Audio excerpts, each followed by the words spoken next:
हिंदी विषय से व्याख्याता और वरिष्ठ अध्यापक की तैयारी करने वाले सभी परीक्षार्थियों का हार्दिक स्वागत, हार्दिक अभिनंदन। प्रिय विद्यार्थियों, हिंदी साहित्य का इतिहास जो कि आपके एक तो जो बीए फर्स्ट ईयर में जो पढ़ने वाले हैं या बीए सेकंड ईयर में पढ़ने वाले हैं, उनके लिए बीए हिंदी साहित्य का इतिहास एक पेपर है। दूसरी बात, जो इससे तैयारी कर रहे हैं वरिष्ठ अध्यापक और व्याख्याता के लिए, तो उनके लिए ये बहुत ही महत्वपूर्ण पार्ट है। इसका प्रथम भाग हमने पढ़ा और आज हम इसके प्रश्नोत्तर पढ़ेंगे। महत्वपूर्ण प्रश्नोत्तर है कि कौन कौन से भाग, यानी आपकी तैयारी कैसी है। आप अगर हिंदी साहित्य की तैयारी कर रहे हैं, हिंदी से यदि व्याख्याता बनने की या वरिष्ठ अध्यापक बनने के लिए तैयारी कर रहे हैं, तो आपकी तैयारी कैसी है, इसके लिए मैं आपको लगभग आज इस वीडियो में 25 से 30 प्रश्न जो है वो हल करवाऊंगा, जिससे आप ये जान सकेंगे कि आपकी तैयारी कैसी है। आइए चलते हैं आज की इस तैयारी की तरफ। आपकी तैयारी को परखने का, या यूं कह सकते हैं कि मेरा वीडियो जो है वो आपके लिए बहुत ही मददगार होगा। आप चाहे तो अपनी कॉपी में इन प्रश्नों को लिख सकते हैं। लगभग डेली जो है ऐसे वीडियोज है वो आते रहेंगे अपने इस चैनल से। चैनल को सब्सक्राइब भी कीजिएगा। तो आइए चलते हैं आज के इन प्रश्नों की तरफ। पहला प्रश्न देखिए। पहला प्रश्न है कि शिव सिंह सेंगर ने हिंदी का प्रथम कवि किसे माना है? और वो माना है पुष्य को। किसको माना है? पुष्य को, या पुंड को भी लिखा हुआ आता है। किसको आता है? पुंड भी लिखा हुआ आता है। और ये 9वीं शताब्दी का कवि है। कौन सी शताब्दी का? 9वीं शती का कवि है। अगला प्रश्न बन जाता है कि सर्वमत से विद्वानों ने हिंदी का प्रथम कवि किसे माना है? सर्वमत से, यानी लगभग अब जब जो आमतौर पर यदि ऐसा शिव सिंह सेंगर का नाम नहीं देकर के सीधा ये दिया जाए हिंदी का प्रथम कवि किसे माना गया है, तो लिखा जाएगा सिद्ध सरहप्पा। सिद्ध सरहप्पा सिद्धों में से थे। वैसे सिद्ध सरहप्पा लिखो, चाहे सरहप्पा भी लिखा हुआ हो सकता है, सरहपाद भी लिखा हुआ हो सकता है, यहां पर सरहपाद भी लिखा हुआ हो सकता है। इसकी अलग अलग तिथियां बताई गई, जैसे राहुल सांकृत्यायन जो है, राहुल सांकृत्यायन ने इनकी अवधि जो है वो 769 ईस्वी बताई है। राहुल सांकृत्यायन ने कहा कि ये 769 ईस्वी में थे। और विनयतोष भट्टाचार्य जो है, विनयतोष भट्टाचार्य ने कहा है कि 633 ईस्वी इनका समय बताया। यानी इन्होंने 769 बताया, इन्होंने 633 बताया है। लेकिन सर्वमत से हिंदी का प्रथम कवि है वो इन्हीं को माना जाता है। हिंदी काव्य धारा में सरहप्पा की रचनाओं का संग्रह किसने किया? सरहप्पा की रचनाओं का संग्रह किया था राहुल सांकृत्यायन ने। एक आपसे अनुरोध करना चाहूंगा कि जो भी मैं प्रश्न आपको लिखवा रहा हूं, इन प्रश्नों में यदि कहीं डाउट हो जाता है तो आप अपनी ऑथेंटिक बुक से मिलान करेंगे। और ऑथेंटिक बुक में यदि जो प्रश्न उत्तर मिलेगा वही उसी उत्तर को मान्य कीजिएगा। वैसे सावधानी पूर्वक, बहुत ही सावधानी से बनाए गए हैं, लेकिन फिर भी यदि आपको ऐसा लगता है कि ये प्रश्न मुझे डाउट वाला लगता है, तो आप अपनी किताब से या कहीं जो ऑथेंटिक है वहां से मिलान कीजिएगा। और वहां यदि मिलान करने पर उसमें डिफरेंस पाया जाता तो आप ऑथेंटिक बुक को मानेंगे, क्योंकि मनुष्य जो है वो गलतियों का पुतला है और त्रुटि हो सकती है। साहित्य क्लासेस में आपके लिए 9610208295 कंपटीशन क्लास के नाम से एक ग्रुप भी बनाया गया है। तो जो विद्यार्थी यदि ऐड होना चाहें तो वो ऐड भी हो सकते हैं, इस ग्रुप में ऐड हो सकते हैं। हिंदी साहित्य से संबंधित, जैसे 12th की हिंदी साहित्य और हिंदी कंपलसरी, इनके वीडियोज भी अपलोड होते हैं। इसके साथ साथ हिंदी साहित्य का इतिहास ये भी है, और आपके काव्य शास्त्र है वो भी इसमें अपलोड किया गया है। तो यूं कह सकते हैं कि आपके लिए हिंदी का लगभग मटेरियल जो है वो इस चैनल पर आपको मिल सकेगा, और उम्मीद करता हूं कि आपकी सहायता होगी। अगला प्रश्न देखिए। अगला प्रश्न है कि भारतीय भाषा में रचित इस्लाम धर्मावलंबी की प्रथम रचना कौन सी है? इस्लाम धर्मावलंबी रचना कौन सी है, और वो रचना है संदेश रासक। कौन सी है? संदेश रासक है। और संदेश रासक है वो अब्दुल रहमान की लिखी हुई है। किसकी लिखी हुई है? अब्दुल रहमान, या आधेमान भी आता है इसका नाम, आधेमान भी लिखा हुआ आता है। और वैसे इनका समय है वो 13वीं सदी माना गया है, 13वीं सदी माना गया है। रामचंद्र शुक्ल ने पुरानी हिंदी को क्या कहा है? पुरानी हिंदी को उन्होंने कहा है अपभ्रंश। क्या कहा है? अपभ्रंश। पुरानी हिंदी को अपभ्रंश कहा है। महाराजा भोज के समय से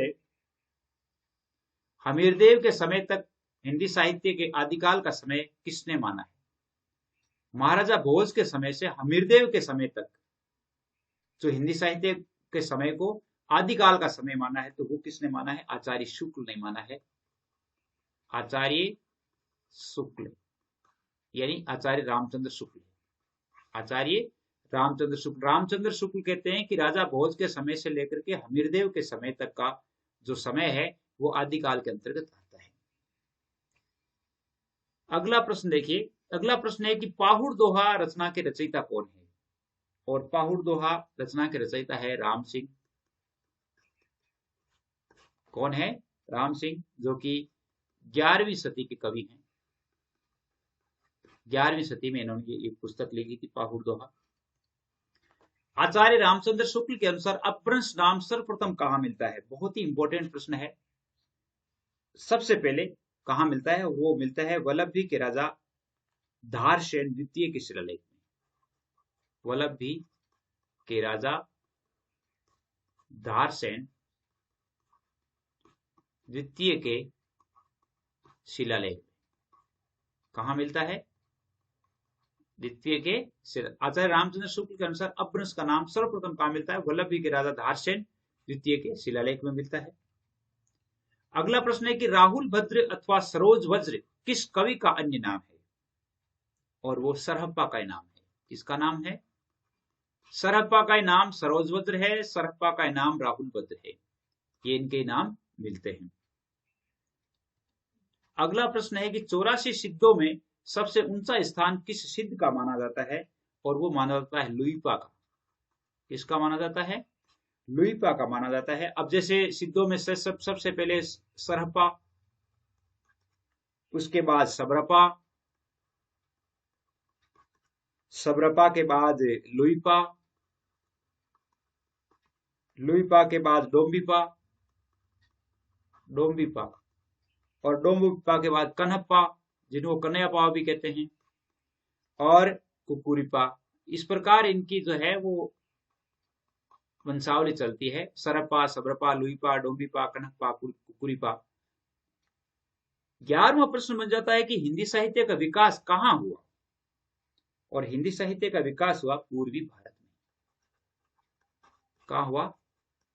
पूर्वी भारत में। और पूर्वी भारत में आता है आपके बिहार, बंगाल, उड़ीसा, असम।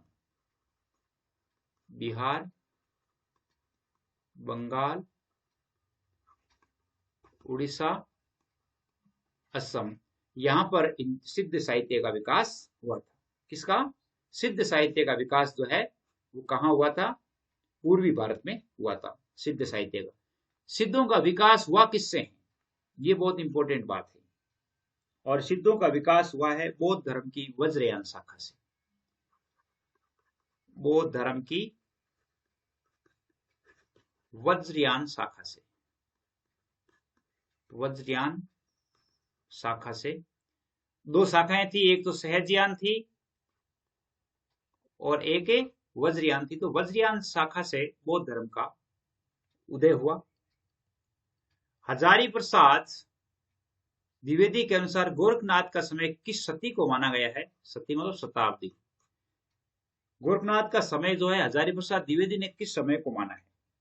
और उन्होंने माना है आपके 9वीं सदी। कौन सी सदी माना है? हजारी प्रसाद द्विवेदी 9वीं सदी माना है। आर.सी. शुक्ल ने, रामचंद्र शुक्ल ने इनका समय 13वीं शताब्दी माना है। गोरखनाथ के समय को 13वीं शताब्दी माना है। राहुल सांकृत्यायन ने 845 माना है। राहुल शंकरत्यायन कहते हैं कि 845 ईस्वी में यहां पर हमारे ये गोरखनाथ थे। 14वां प्रश्न आगे बन जाता है कि पीताम्बर दत्त बड़थवाल ने गोरखनाथ की रचनाओं का संपादन किस शीर्षक से किया? गोरखबानी के नाम से, गोरखबानी। ऐसे भी पूछा जा सकता है कि गोरखबानी शीर्षक से गोरखनाथ की रचनाओं का संपादन किसने किया? तो उसका नाम है पीताम्बर दत्त बड़थवाल। अगला प्रश्न है कि गोरखनाथ का समय पृथ्वीराज के आसपास किसने माना है? पृथ्वीराज के आसपास किसने माना है? पृथ्वीराज के आसपास माना है आपके आचार्य रामचंद्र शुक्ल ने। आचार्य रामचंद्र शुक्ल ने, आपको पता है आचार्य रामचंद्र शुक्ल है वो 13वीं सदी मानते हैं, तो गोरखनाथ का समय पृथ्वीराज के समय के आसपास इन्होंने माना है। अगला प्रश्न है कि बालानाथ का टीला कहां था? बालानाथ का टीला था पंजाब में था, नमक पहाड़ों के बीच। पंजाब में नमक पहाड़ों के बीच, पंजाब में नमक पहाड़ों के बीच था। अगला प्रश्न देखिए, अगला प्रश्न है कि आचार्य रामचंद्र शुक्ल के अनुसार सिद्धों से अपनी परंपरा को अलग किस नाथ ने किया? और वो क्या था? जालंधर नाथ। सिद्धों से अपनी जो नाथ परंपरा है वो बनाई, यानी उसने नाथों से अलग हो गए थे सिद्धों से, और वो थे जालंधर नाथ। ज्वालेंद्र नाथ भी मिलता है इनका नाम। रामचंद्र शुक्ल के अनुसार सिद्धों से अपनी परंपरा को अलग करने वाले नाथ ज्वालेंद्र नाथ थे। नाथपंथियों का ईश्वरवाद का वैशिष्ट्य क्या है? वो है निर्गुण साधना। क्या है? निर्गुण साधना। उन्होंने निर्गुण साधना के माध्यम से ईश्वर को प्राप्त करने का प्रयास किया है। अपभ्रंश में पांडव पुराण किसने लिखा? अपभ्रंश में पांडव पुराण लिखा था यश कीर्ति ने। यश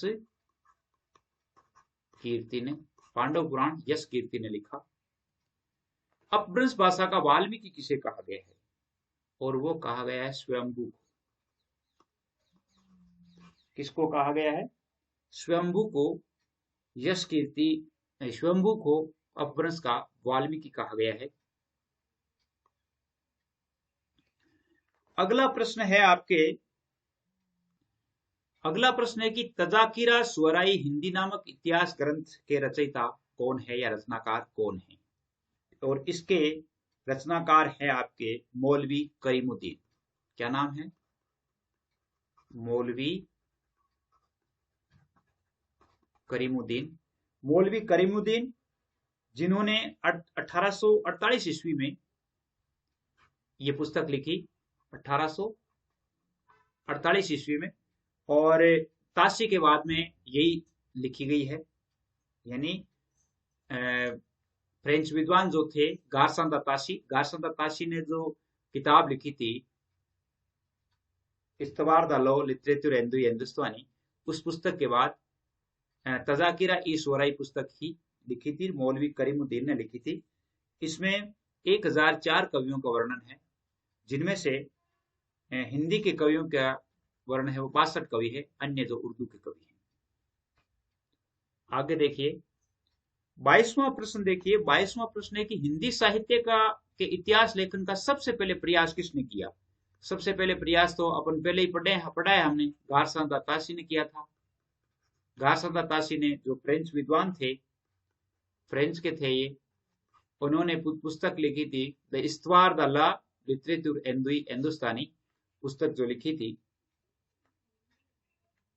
अगला प्रश्न देखिए। अगला प्रश्न है कि सच्चे अर्थों में हिंदी साहित्य का पहला इतिहास किस पुस्तक को माना गया है? सच्चे अर्थों में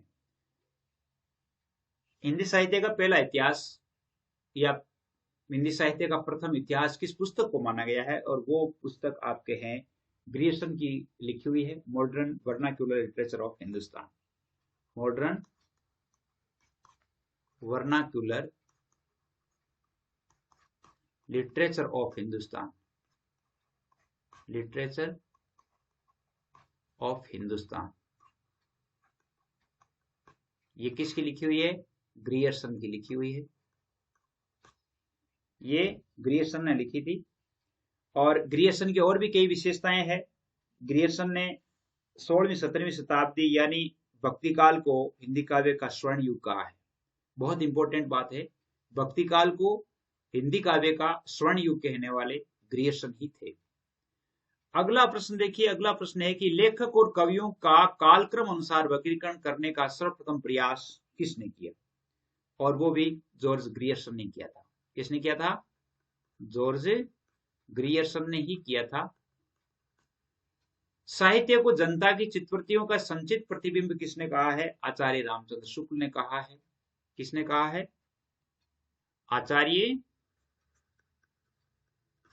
आचार्य रामचंद्र शुक्ल ने कहा है कि जो हिंदी साहित्य जनता की चित्तवृत्तियों का संचित प्रतिबिंब है, ये आचार्य शुक्ल ने ही कहा है। उम्मीद करता हूं ये 25 प्रश्न आपको पसंद आए होंगे और अगले प्रश्न जल्दी ही आपको दिए जाएंगे। वैसे आप यहाँ से यानी आपके सिलेबस में जो अलंकार है वो आप पढ़ सकते हैं, छंद आप इसमें से पढ़ सकते हैं, काव्य गुण काव्य दोष आज आप इसमें से पढ़ सकते हैं। इसके अतिरिक्त आपके जो 12th की हिंदी साहित्य की बुक्स जो अंतरा और अंतराल है वो आप पढ़ सकते हैं।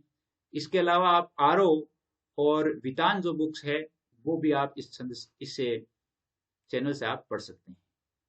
तो आज के बस इतना ही। जय हिंद, जय भारत।